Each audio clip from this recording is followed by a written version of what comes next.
الو، ازيك يا كوتش؟ لازم تتدرب عليها كتير جدا، تعملها على الاقل من 100 ل 200 مره يوميا على مدى 3 شهور عشان تبتدي تعرف تطبقها مع ناس صحابك في التمرين مش في الشارع كمان. غربل نفسك. ايه؟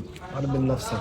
مين غربل نفسه؟ انت انا غربل مين؟ انجز. على فكره انا ساكن ما هنا. تقطعليش. ما- هتفتش نفسك ولا فتشك انا انا؟ فتشك عشان طب انجز. ما انت هتعملي كده. لا بقول لك طب انجز. ممكن بس تشيل السلاح ده عشان انا بس. لا مش هسيب. معلش والنبي. ممكن ندرنا على حد بس اقول لها على حاجه عشان انا كنت عاوزاها تعبانه وعاوزاها دواء. ماشي.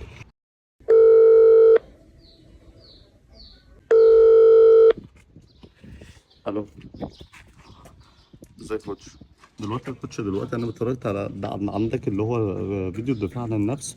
كنت انت بتقول ازاي تتخلص لو واحد بيثبتك. ممكن بس ابعت لي الفيديو